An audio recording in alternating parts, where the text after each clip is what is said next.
ഭൂട്ടാനിൽ നിന്നുള്ള വാഹനക്കടത്തുമായി ബന്ധപ്പെട്ട വാർത്തയാണ്. കാരണം കഴിഞ്ഞ ദിവസം ഏതാണ്ട് ഇന്നലെ രാവിലെ 11 മണിയോടുകൂടിയാണ് ഈ ഭൂട്ടാനിൽ നിന്നും വാഹനങ്ങൾ കടത്തിയതുമായി ബന്ധപ്പെട്ട വാർത്തകൾ ബ്രേക്ക് ചെയ്ത് തുടങ്ങിയത്. പിന്നീട് അതുമായി ബന്ധപ്പെട്ടുള്ള നിരവധി വാർത്തകളുടെ ഒരു ഒഴുക്ക് കണ്ടു. കേരളത്തിലെ തന്നെ പല പ്രമുഖ നടന്മാരുടെയും വീടുകളിൽ ഇന്നലെ പരിശോധന നടക്കുന്നതിൻ്റെ വാർത്തകൾ നമ്മൾ കണ്ടതാണ്. ഭൂട്ടാനിൽ നിന്നുള്ള വാഹനക്കടത്ത് കേസിൽ കൂടുതൽ സിനിമാ താരങ്ങളിലേക്ക് അന്വേഷണം നീങ്ങുകയാണ്. റെയ്ഡ്, കള്ളപ്പണ ഇടപാടുകൾ, GST വെട്ടിപ്പ് തുടങ്ങിയവ കണ്ടെത്തിയ പശ്ചാത്തലത്തിൽ ഇഡിക്കും ഇൻകം ടാക്സിനും വിവരങ്ങൾ കൈമാറും. വിഘടനവാദ ഗ്രൂപ്പുകളും വാഹനക്കടത്തിൽ പങ്കാളികളായെന്ന സംശയത്തിൻ്റെ അടിസ്ഥാനത്തിൽ ഈ കേസിൻ്റെ അന്വേഷണം ഒരുപക്ഷേ ദേശീയ അന്വേഷണ ഏജൻസി ഏറ്റെടുക്കാനുള്ള സാധ്യതയിലേക്ക് കാര്യങ്ങൾ നീങ്ങുകയാണ്. കാരണം നേരത്തെ നമ്മൾ സൂചിപ്പിച്ചിരുന്നു, ഈ ഭീകര സംഘടനകൾക്ക് ഇതിൽ പങ്കുണ്ടായേക്കാമെന്ന് സംബന്ധിച്ചുള്ള ചില സംശയങ്ങൾ ഇന്നലെ തന്നെ ഉയർന്നതാണ്. ഈ വാർത്തയുടെ വിശദാംശങ്ങൾ കൊച്ചിയിൽ നിന്ന് ജിജീഷ് കരുണാകരൻ നൽകും. ജിജീഷ്,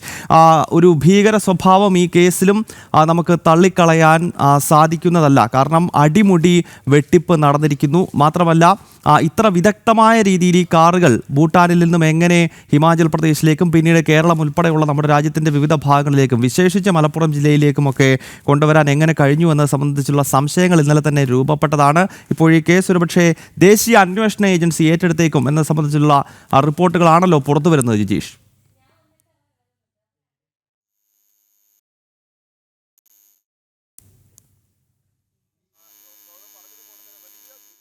ഭീകരവാദ ഫണ്ടിംഗ് അടക്കമുള്ള കാര്യങ്ങളാണ് അന്വേഷണ സംഘങ്ങൾ സംശയിക്കുന്നത്. അതാണ് ഇന്നലെ കസ്റ്റംസ് പ്രിവന്റീവ് കമ്മീഷണർ തന്നെ വ്യക്തമാക്കിയ ഒരു കാര്യമെന്ന് പറയുന്നത്. ഇതിൽ വലിയ ദുരൂഹതകളുണ്ട്. നേരത്തെ തന്നെ പുറത്തു വന്ന ഏറ്റവും ആദ്യം ഇത്തരത്തിലുള്ള ഒരു ഭൂട്ടാനിൽ നിന്നുള്ള വാഹനക്കടത്തുമായി ബന്ധപ്പെട്ട വിവരങ്ങൾ ആദ്യം പുറത്തുവിട്ടത് അത് ഇന്റലിജൻസ് ബ്യൂറോയാണ്, കേന്ദ്ര ഇന്റലിജൻസ് ബ്യൂറോയാണ്. കേന്ദ്ര ഇന്റലിജൻസ് ബ്യൂറോ നൽകിയ ഒരു വിവരം എന്ന് പറയുന്നത് വിഘടനവാദ ഗ്രൂപ്പുകൾ അവരുടെ സാമ്പത്തിക സ്രോതസ് അല്ലെങ്കിൽ സാമ്പത്തിക ലാഭത്തിനുള്ള ഒരു മാർഗം എന്ന നിലയിലാണ് ഈ വാഹനക്കടത്തിനെ കണ്ടിരുന്നത്. ഇത്തരത്തിൽ കുറഞ്ഞ വിലയ്ക്ക് അവിടെ ലേലത്തിൽ വാഹനങ്ങൾ പിടിക്കുന്നു, അനധികൃതമായി ഇന്ത്യയിലേക്ക് അത് കടത്തുന്നു. പിന്നീട് 4 ലക്ഷം രൂപയ്ക്കും 5 ലക്ഷം രൂപയ്ക്കും എല്ലാം തന്നെ വാങ്ങുന്ന വാഹനങ്ങൾ 50 ലക്ഷം രൂപയ്ക്ക് വരെ വിറ്റ് ആ സാമ്പത്തിക ലാഭം വിഘടനവാദ പ്രവർത്തനങ്ങൾക്കും ഭീകരവാദ ഗ്രൂപ്പുകൾ അവരുടെ പ്രവർത്തനങ്ങൾക്കും എല്ലാം തന്നെ വിനിയോഗിക്കുന്നു എന്നായിരുന്നു കണ്ടെത്തിയിരിക്കുന്നത്.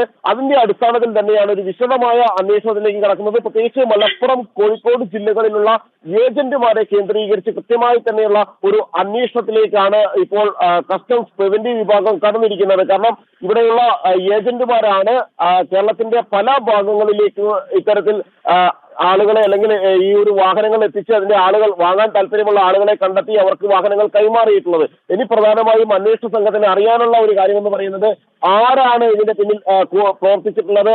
ഈ വാങ്ങിയ ആളുകൾക്ക്, അത് ദുൽഖർ സൽമാൻ ആണെങ്കിലും അല്ലെങ്കിൽ അമിത് ചക്കാലക്കലാണെങ്കിലും എല്ലാം തന്നെ ഇവർക്ക് ഈ വാഹനങ്ങൾ കടത്തിക്കൊണ്ട് വന്ന വാഹനമാണ്, നികുതി വെട്ടിച്ചു കൊണ്ടുവന്ന വാഹനമാണ് എന്ന കാര്യം അറിയാമായിരുന്നു. കഴിഞ്ഞ ദിവസം കേരളത്തിന്റെ വിവിധ ഭാഗങ്ങളിൽ മലപ്പുറം, അതോടൊപ്പം തന്നെ കോഴിക്കോട്, കോട്ടയം, എറണാകുളം തുടങ്ങിയ ജില്ലകളിലാണ് ഈ ഭൂട്ടാനിൽ നിന്നുള്ള കാറുകൾ ഇറക്കുമതി ചെയ്തതുമായി ബന്ധപ്പെട്ടുള്ള വലിയ അന്വേഷണം കസ്റ്റംസിൻ്റെ ഭാഗത്ത് നിന്ന് ആരംഭിച്ചത്. ഇപ്പോൾ ഇതിലേറ്റവും ശ്രദ്ധേയമാകുന്നത് ഭീകര സ്വഭാവത്തെപ്പറ്റി അന്വേഷിക്കുന്ന കേന്ദ്ര ഏജൻസിയായിട്ടുള്ള ദേശീയ അന്വേഷണ ഏജൻസി NIA ഒരുപക്ഷെ ഈ കാറുകൾ കടത്തിയതുമായി ബന്ധപ്പെട്ടുള്ള കേസുകളുടെ സമഗ്രമായ അന്വേഷണം ഏറ്റെടുത്തേക്കുമോ എന്ന ചോദ്യചിഹ്നം ഈ ഘട്ടത്തിൽ ഉയരുകയാണ്. നമുക്കറിയാം, കഴിഞ്ഞ ദിവസം റെയ്ഡ് നടന്നതിൽ കേരളത്തിലെ പല പ്രമുഖ സിനിമാ താരങ്ങൾ, പ്രത്യേകിച്ച് ദുൽഖർ സൽമാൻ, അതോടൊപ്പം തന്നെ പൃഥ്വിരാജ് തുടങ്ങിയ നടന്മാരുടെ വീടുകളിൽ പരിശോധന നടന്നു. ചില നിർണായകമായ തെളിവുകൾ ദുൽഖറിൻ്റെയൊക്കെ വീടുകളിൽ നിന്നും ലഭിച്ചു കഴിഞ്ഞിരിക്കുകയാണ്. വാഹനങ്ങൾ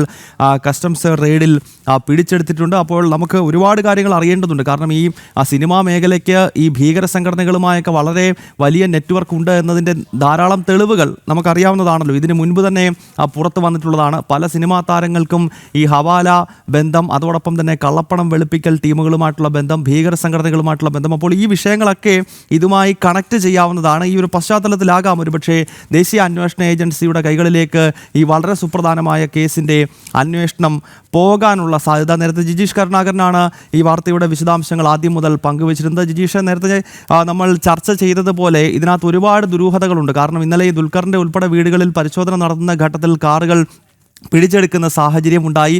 ഈ പ്രധാന നടന്മാർക്കെല്ലാം നോട്ടീസുകൾ നൽകാൻ ഇപ്പോൾ അന്വേഷണ ഏജൻസികൾ തീരുമാനിച്ചിരിക്കുന്നു. അപ്പോൾ ഇതൊരു കേന്ദ്ര ഏജൻസികളുടെ വളരെ നിർണായകമായിട്ടുള്ളൊരു ഇടപെടൽ ഈ അന്വേഷണത്തിൽ ഉണ്ടാകുമെന്ന് തന്നെ വേണ്ട ഇതിലൂടെ നമുക്ക് മനസ്സിലാക്കാൻ.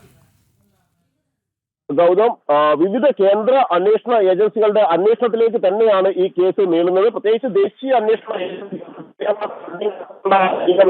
മാത്രമല്ല ലഹരി സ്വർണ്ണക്കടത്ത് നടന്നിട്ടുണ്ട് എന്ന് കസ്റ്റംസ് കമ്മീഷണർ തന്നെ കള്ളപ്പണം എത്തിച്ച് അത് ആ പണം എന്തിനെല്ലാമാണ് വിനിയോഗിച്ചത് എന്ന് കൃത്യമായി തന്നെ കണ്ടെത്തേണ്ടതുണ്ട്. ഇതിന് പിന്നിലുള്ള ഭീകരവാദ ഗ്രൂപ്പുകളുടെ പങ്കാളിത്തം കൃത്യമായി തന്നെ അന്വേഷണ സംഘത്തിന് മനസ്സിലാക്കേണ്ടതുണ്ട്. അതുകൊണ്ട് തന്നെ ദേശീയ അന്വേഷണ ഏജൻസി NIA-യുടെ ഒരു അന്വേഷണ സാധ്യതയാണ് ഇവിടെ തെളിയുന്നത്. വിവരങ്ങൾ NIA-ക്ക് കൈമാറുമെന്ന കാര്യം ഇപ്പോൾ തന്നെ കസ്റ്റംസ് പ്രിവന്റീവ് വിഭാഗം വ്യക്തമാക്കുകയും ചെയ്തിട്ടുണ്ട്. അതോടൊപ്പം തന്നെയാണ് മറ്റ് ചില അന്വേഷണ ഏജൻസികൾ, കേന്ദ്ര അന്വേഷണ ഏജൻസികളുടെ ആദായ നികുതി വകുപ്പിന്റെയും എൻഫോഴ്സ്മെന്റ് ഡയറക്ടറേറ്റിന്റെയും കൂടി അന്വേഷണ പരിധിയിലേക്കാണ് ഈ കേസ് നീങ്ങുന്നത്. കാരണം കള്ളപ്പണ ഇടപാടുകൾ പലരും നടത്തിയിട്ടുണ്ട്. ഈ വാഹനങ്ങൾ വാങ്ങിയ ആളുകൾ പോലും കള്ളപ്പണം വെളുപ്പിച്ചെടുക്കാനുള്ള നീക്കത്തിന്റെ ഭാഗമായിട്ടാണ് വാഹനങ്ങൾ വാങ്ങിയത് എന്ന സംശയം അന്വേഷണ സംഘത്തിനുണ്ട്. അത് സംബന്ധിച്ച് വിശദമായ അന്വേഷണം നടക്കുന്നതിന് വേണ്ടി എൻഫോഴ്സ്മെന്റ് ഡയറക്ടറേറ്റിന്റെ അന്വേഷണം നടക്കണം. ഒപ്പം തന്നെയാണ് ആദായ നികുതി വകുപ്പ്, ഒപ്പം തന്നെ GST വെട്ടിപ്പിന്റെ വിവരങ്ങൾ കണ്ടെത്തിയിട്ടുണ്ട്. ഈ ഡീലർമാരെ പരിശോധിച്ചപ്പോൾ, ഡീലർമാരുടെ കൈവശമുള്ള രേഖകൾ പരിശോധിച്ചപ്പോൾ, വാഹന ഇടപാടുകളുമായി ബന്ധപ്പെട്ട് ഡീലർമാരെ ചോദ്യം ചെയ്തപ്പോൾ GST വെട്ടിപ്പ് കണ്ടെത്തിയിട്ടുണ്ട് ചില സ്ഥാപനങ്ങളിൽ, ചില ഡീലർമാരിൽ നിന്ന് എന്ന് അന്വേഷണ സംഘം പറയുന്നു. അതുകൊണ്ട് തന്നെ ഇക്കാര്യത്തിൽ ആദായ നികുതി വകുപ്പിന്റെയും GST വിഭാഗത്തിന്റെയും എല്ലാം, കേന്ദ്ര GST വിഭാഗത്തിന്റെയും എല്ലാം തന്നെ പരിശോധനകൾക്കുള്ള ഒരു സാധ്യത അതുണ്ട്. അങ്ങനെ വിവിധ കേന്ദ്ര അന്വേഷണ ഏജൻസികളുടെ ഒരു സംയുക്ത അന്വേഷണത്തിലേക്ക് തന്നെയാണ് ഗൗരവമേറിയ ഈ ഒരു വിഷയം നീളുകയും ചെയ്യുന്നത്. കാരണം ഒന്ന്, ഈ പണം എങ്ങനെയെല്ലാം വിനിയോഗിക്കപ്പെട്ടിട്ടുണ്ട് ഇത്തരത്തിൽ എന്ന കാര്യം മാത്രമല്ല, ഈ ഭൂട്ടാൻ റോയൽ ആർമിയിൽ നിന്ന് വാഹനങ്ങൾ വാങ്ങുന്നു, അത് വ്യാജരേഖകൾ ചമച്ചു എന്ന് പറയുമ്പോൾ അതിൽ കേന്ദ്ര മന്ത്രാലയ, വിദേശകാര്യ മന്ത്രാലയത്തിന്റെയും ഒപ്പം തന്നെ ഇന്ത്യൻ എംബസിയുടെയും അമേരിക്കൻ എംബസിയുടെയും എല്ലാം വ്യാജരേഖകളാണ് ചമച്ചിരിക്കുന്നത്. ഫിറ്റ്നസ് സർട്ടിഫിക്കറ്റ് അടക്കം വ്യാജമായി നിർമ്മിച്ചതാണ് എന്ന സൂചനയും അന്വേഷണ സംഘത്തിന് ലഭിച്ചിട്ടുണ്ട്. കാരണം ഈ ദുൽഖർ സൽമാന്റെ തന്നെ 2 വാഹനങ്ങൾ പിടിച്ചെടുത്തു. അതിൽ ഒന്നിന് ഫിറ്റ്നസ് സർട്ടിഫിക്കറ്റ് ഉണ്ട്, ഒന്നിന് ഫിറ്റ്നസ് സർട്ടിഫിക്കറ്റ് ഇല്ല. ഫിറ്റ്നസ് സർട്ടിഫിക്കറ്റ് ഉണ്ട് എന്ന് പറയുന്നത് പോലും അത് ഒറിജിനൽ ആണോ എന്ന സംശയം തങ്ങൾക്കുണ്ട് എന്ന കാര്യമാണ് ഇന്നലെ കസ്റ്റംസ് കമ്മീഷൻ മാധ്യമങ്ങളോട് പങ്കുവച്ചത്. കാരണം ഈ ഫിറ്റ്നസ് സർട്ടിഫിക്കറ്റ് തന്നെ വ്യാജമായി ഉണ്ടാക്കി പരിവാഹൻ സൈറ്റിൽ പോലും കയറിക്കൊണ്ട് കൃത്രിമത്വം കാണിക്കുന്ന തരത്തിലേക്ക് ഈ ഒരു ലോബി മാറിയിരിക്കുന്നു. അങ്ങനെ പരിവാഹൻ സൈറ്റിലേക്ക് കയറി അവിടെ കൃത്രിമത്വം നടത്തി വ്യാജ രേഖകൾ ചമച്ച് ഉള്ള ഇടപാടുകൾ നടത്തുന്നു. അടിമുടി ദുരൂഹതകളാണ് ഈ കാര്യത്തിൽ കൃത്യമായി തന്നെ ഉണ്ടായിരിക്കുന്നത്. ആദ്യം മുതൽ തന്നെ ഇതിൽ 6 മാസത്തോളമായി അന്വേഷണ സംഘം ഇതിന് പിന്നാലെയായിരുന്നു, വിവിധ അന്വേഷണ ഏജൻസികൾ ഇതിന് പിന്നാലെയായിരുന്നു, ഇതുമായി ബന്ധപ്പെട്ട അന്വേഷണത്തിലാണ്. അങ്ങനെയാണ് മലയാളി താരങ്ങളിൽ ചിലർ ഈ വാഹനങ്ങൾ, ആഡംബര വാഹനങ്ങൾ വാങ്ങിയിട്ടുണ്ട്.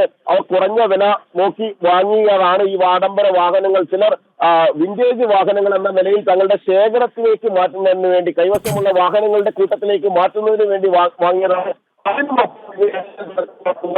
ആളുകൾക്കുണ്ടോ എന്ന് വ്യക്തമാണ്. അടിമുടി ദുരൂഹതകൾ നിറഞ്ഞതാണ് ഈ ഭൂട്ടാനിൽ നിന്നുള്ള വാഹന കടത്ത് എന്ന കാര്യത്തിൽ യാതൊരു സംശയമില്ല. പ്രത്യേകിച്ച് ഈ വാഹനം കടത്തുന്ന ഘട്ടത്തിൽ നമ്മുടെ സൈന്യത്തിന്റെയും അതോടൊപ്പം തന്നെ അമേരിക്കൻ എംബസിയുടെയും ഒക്കെ പേരുകൾ ഉപയോഗപ്പെടുത്തിക്കൊണ്ടാണ് ഈ ആഡംബര വാഹനങ്ങൾ ഭൂട്ടാനിൽ നിന്നും ഭാരതത്തിലേക്ക് കടത്തുകയും പിന്നീട് കേരളത്തിലേക്കൊക്കെ ഇത് എത്തിച്ച് വലിയ തോതിൽ സിനിമാ താരങ്ങൾ ഉൾപ്പെടെ ഈ കാറുകൾ വാങ്ങിക്കൂട്ടിയത് എന്നതാണ് ഇപ്പോൾ മനസ്സിലാക്കാൻ സാധിക്കുന്നത്. അതിനാൽ തന്നെ ഭീകര സ്വഭാവം ഇതിനുണ്ടോ എന്നത് സംബന്ധിച്ചുള്ള പരിശോധന NIA-യുടെ ഭാഗത്ത് നിന്ന് ഉണ്ടാകുമെന്നാണ് ജിജീഷ് കരുണാകരൻ കൊച്ചിയിൽ നിന്ന് റിപ്പോർട്ട് ചെയ്തത്.